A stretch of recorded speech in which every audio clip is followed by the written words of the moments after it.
Fala pessoal, hoje é dia de falar do Gavião do Norte, do Manaus FC. Tenho recebido muitas mensagens inbox aí da torcida me perguntando assim: Leanderson, mas o que você achou do time? Quais são suas impressões? Como é que você acha que o Gavião do Norte vem para a temporada? Uma vez que o clube sofreu uma mudança ali muito grande no elenco, né? A gente só tem agora um jogador titular que era da temporada passada, o resto modificou. Ficaram alguns atletas, como Vitinho, Jack Chan, Márcio Passos, mas no geral o time titular mudou bastante, então tem muita gente me perguntando o que eu estou achando, quais são as primeiras impressões que eu tenho desse time. Demorei um pouquinho para fazer esse vídeo porque eu queria pelo menos ver duas partidas, né? No geral, o Manaus já fez um amistoso, um jogo treino, na verdade, contra o time de Nova Olinda do Norte, enfiou 8-0, mas esse é o tipo de análise, contra um tipo de adversário amador, acho que nem vale a pena realmente você fazer uma análise mais profunda, porque você não tem como mensurar, são duas realidades bem diferentes. Então, depois disso teve o jogo contra o Faixa, uma vitória de 1-0, e depois a vitória em cima do São Raimundo, ali uma reedição da final do último campeonato e uma prévia da disputa que essas equipes vão fazer na Copa do Brasil. Então agora acho que já dá para a gente fazer uma análise mais honesta com aquilo que a gente viu. E aí eu falo o seguinte, né? Falei até no vídeo passado, para mim o Manaus FC ainda não convenceu. E aí, claro, né, que essa frase aí já começa a despertar ali as pessoas para dizer, ué, mas como não convenceu? O Manaus já venceu 2 partidas, é vice-líder do Campeonato Amazonense, está atrás apenas do Clipper, que pegou o JC, que era um time mais fraco e aquela coisa toda.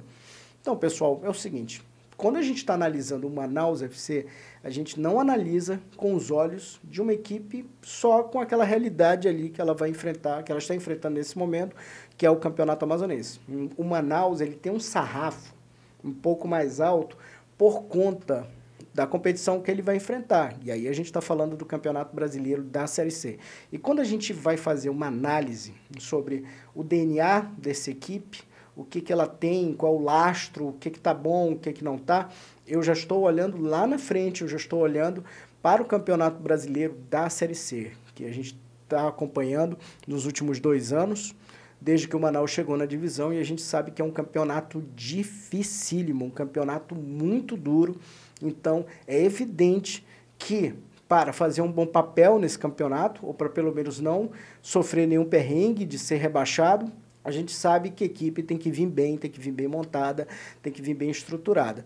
Então, quando eu digo ainda não convenceu, eu digo não convenceu ainda para os desafios que temos pela frente com essa equipe. O que o Manaus tem pela frente neste primeiro momento? O Campeonato Amazonense, vai ter a Copa do Brasil, primeira fase, Copa Verde, então para esse tipo de competição tá ok, tá joia. Mas então agora eu vou começar a fazer um raio-x das minhas impressões a partir do sistema defensivo, começando aqui pelo goleiro Reinaldo, que no primeiro jogo contra o Fast Clube não foi testado, né? Ele teve uma partida ali, não foi ameaçado.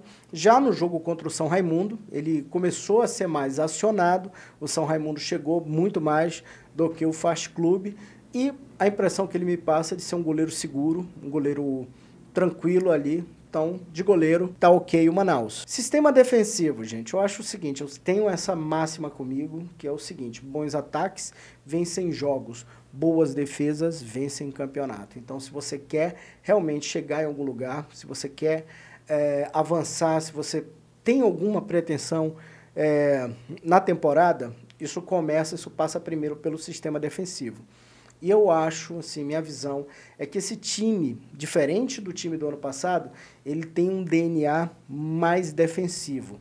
No ano passado a gente tinha uma equipe que atacava muito, que fazia bastante gol, mas que às vezes, quando trabalhava a recomposição, o próprio meio-campo mesmo, às vezes, ofertava muitas oportunidades de contra-ataque, perdia muita bola, e nisso, às vezes, complicava bastante para o Manaus. Então, a minha avaliação neste momento é que o sistema defensivo, o conjunto defensivo do Manaus, e aí a gente fala de zaga, laterais, meio-campo, eles têm uma vocação mais defensiva, eles protegem mais o time, dão muito combate no meio-campo, recuperam muita bola, e nesse aspecto aí eu sinto que temos algo positivo.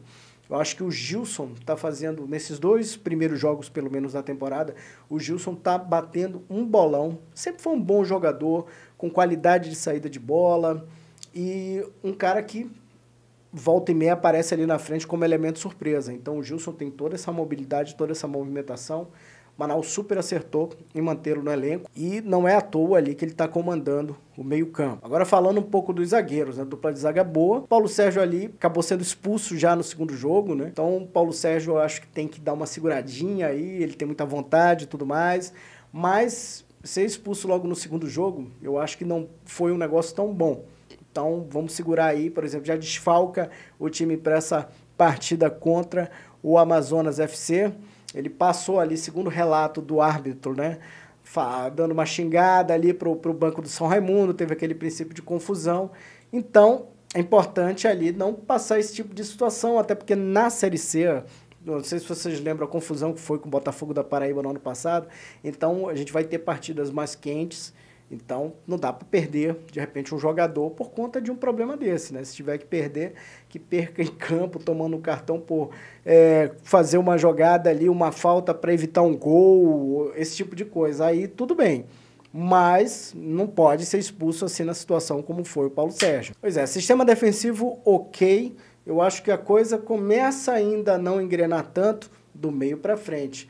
E a gente tem ali o Júnior Palmares, que é o jogador camisa 10, é o jogador que vem fazendo essa ligação. E a gente tem também um ataque modificado esse ano com 3 jogadores, que a gente tem o Vitinho que pinta aí de titular, até uma grata surpresa, já que para quem conhece a carreira do Vitinho, sabe que pelo menos no Manaus ele sempre foi lançado ali no segundo tempo, naquele esquema de botar fogo no jogo, de driblar bastante, mas eu acho que o Vitinho ali ele tem ajudado a fazer esse 1 por 1 muito bem, tem ajudado a abrir espaços e criar oportunidades e também está recompondo no momento necessário ali na lateral do campo, está ajudando ali na recomposição.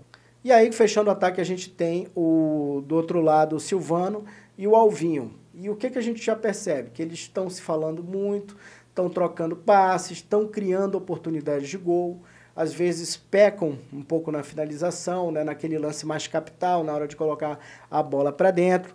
E aí isso preocupa um pouco. Lastro para melhorar? Tem, e eu acho que o Barezão vai servir justamente para isso, para que eles, como eu disse, entrosem cada vez mais e aí possam melhorar ali na linha de frente, na comissão de frente, no ataque do time. E agora vamos para o resumo da ópera. O resumo da ópera é o seguinte, gente. Para o Barezão, o time novo do Manaus está super ok, está totalmente dentro da competição, tem uma equipe muito competitiva, que vai chegar realmente nas cabeças ali, vai brigar por coisas importantes, mas para a Série C ainda tem que andar um bocado, entendeu? Para fazer uma boa Série C. E a gente está falando, quando a gente fala de fazer uma boa Série C, não ter sustos com relação a um risco de rebaixamento, e, quem sabe, ali, depois que resolver essa história de se manter na divisão, dar o salto à frente para tentar, ali, conquistar uma vaga no quadrangular e lutar por um acesso. Hoje, com a equipe que o Manaus tem, eu acho que ela está um passo atrás em relação à equipe do ano passado. Mas nada que alguns reforços não possam resolver. E a boa notícia, de repente, falando em reforços, eu tive uma palavra rápida ali com o presidente de honra do Manaus FC, o Luiz Mitoso, né? E ele deu essa deixa aí de que podem e deve, aliás, pintar reforços aí para o Campeonato Brasileiro da Série C, porque também você tem uma situação de mercado um pouco complicado nesse início de ano. Primeiro, você tem muitos bons jogadores ali disputando, por exemplo, o Campeonato Paulista, que é o campeonato que mais chama atenção, uma baita vitrine para tudo que é jogador. Então você tem uma galera indo jogar esse campeonato e depois que você termina ali o Paulistão, você tem ali boas opções para ajudar a reforçar a equipe e isso deve ser o caminho ali que o Manaus deve fazer. Isso e outros campeonatos também, né? Deve ficar de olho ali para fazer, como diz, esse elenco encorpar mais, ter mais opções e assim poder fazer uma Série C forte, que é o que todo mundo espera. Então é isso. Só resumindo, para o Barezão, ok. No Barezão está um equilíbrio medonho ali, você não vê nenhuma equipe destoando, Acho que talvez a única equipe que esteja destoando um pouquinho para baixo é o JC, está mostrando muitas deficiências nessas duas primeiras rodadas e principalmente nessa goleada agora contra o Clipper, mas no geral tá todo mundo ali no mesmo naipe. É isso, pessoal, essas são as minhas primeiras impressões do Manaus FC versão 2022.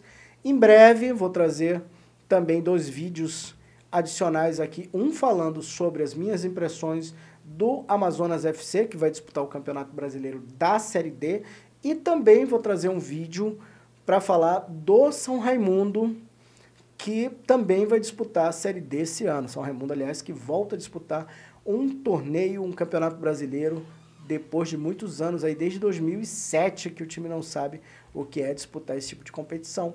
E você vai ver aqui no canal os vídeos onde eu vou falar dessas 2 equipes. É isso aí, galera. Então vamos, que aqui, como vocês sabem, o esporte não para.